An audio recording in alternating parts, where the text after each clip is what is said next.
ശ്രീ തിരുവഞ്ചൂർ രാധാകൃഷ്ണൻ, രക്ഷാപ്രവർത്തനം വൈകിയില്ല എന്നാണ് collector report നൽകുന്നത്. എങ്ങനെയാണ് ഇങ്ങനെ റിപ്പോർട്ട് നൽകാൻ കഴിയുക? എല്ലാ കാര്യങ്ങളും എല്ലാവരും കണ്ടതും അറിഞ്ഞതുമല്ലേ?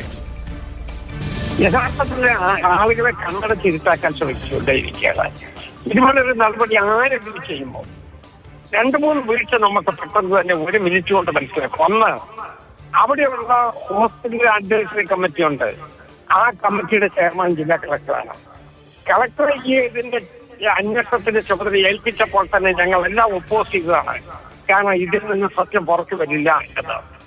ഞങ്ങളുടെ ആ സമയത്തുള്ള സന്ദേഹം വളരെ കൃത്യമായി സത്യത്തെ മറച്ചു വെക്കുന്നതിന് വേണ്ടിയുള്ള റിപ്പോർട്ടായിട്ട് ഇത് നിൽക്കുകയാണ്. അതിനുവേണ്ടിയാണ് കളക്ടർ ദുരുപയോഗം ചെയ്തത് എന്ന് തന്നെയാണ് എന്റെ അഭിപ്രായം.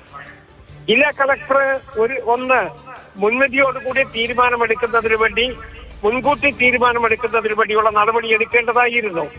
അതെടുത്തിട്ടില്ല. 2, കൺമുമ്പിൽ കണ്ട കാര്യമെങ്കിലും ജനങ്ങളോട് തുറന്നു പറയാനുള്ള സത്യസന്ധത കാണിക്കണമായിരുന്നു. അതും ചെയ്തില്ല.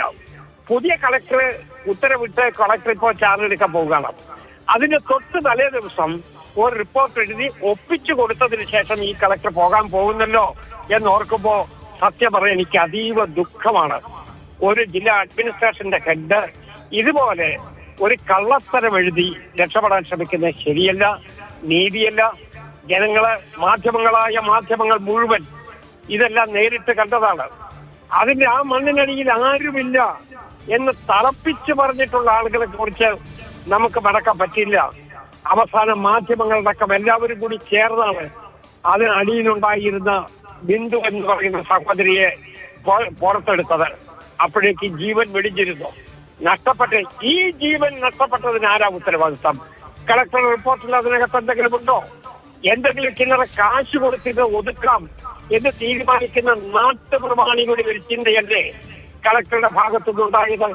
പണം കൊടുത്ത തീരുന്ന പ്രശ്നമാണോ ജീവന്റെ വില? അതുകൊണ്ട് ഒരിക്കലും ഈ റിപ്പോർട്ട് അംഗീകരിക്കാൻ പറ്റില്ല. മാധ്യമ പ്രവർത്തകരെ മുഴുവൻ ആളുകളെയും കബളിപ്പിച്ച്, മാധ്യമങ്ങളെ മുഴുവൻ കബളിപ്പിച്ച്, ബഹുജന നേതാക്കന്മാരെ കബളിപ്പിച്ച്, ജനപ്രതിനിധികളെ കബളിപ്പിച്ച് എങ്ങോ ഉണ്ടാക്കി വെച്ച ഒരു റിപ്പോർട്ട് തല്ലിക്കൂട്ടി കൊടുത്തതിന് ശേഷം ട്രാൻസ്ഫർ ആയി പോകുന്ന ജില്ലാ കളക്ടറുടെ നടപടി കേവലം വില കുറഞ്ഞതായി പോയി എന്ന് ഞാൻ കണക്കാക്കുകയാണ്. ശരി, ശ്രീ തിരുവഞ്ചൂർ രാധാകൃഷ്ണനാണ് പ്രതികരിച്ചത്. എല്ലാവർക്കും ബോധ്യമാണ് എന്താണ് കോട്ടയത്ത് സംഭവിച്ചത് എന്നത്. ഇനി ജില്ലാ കളക്ടറുടെ എല്ലാം മറ്റേതെങ്കിലും ഉന്നത ഉദ്യോഗസ്ഥന്റെ റിപ്പോർട്ട് വന്നാലും അവിടെ സംഭവിച്ച കാര്യങ്ങളൊക്കെ നാട്ടുകാർക്ക് നല്ല ബോധ്യവും ഉള്ളതാണ്. ആ ബോധത്തെയാണ് ജില്ലാ കളക്ടർ റിപ്പോർട്ട് ചോദ്യം ചെയ്യുന്നത് എന്നതാണ് ഇവിടുത്തെ വലിയ പ്രശ്നം.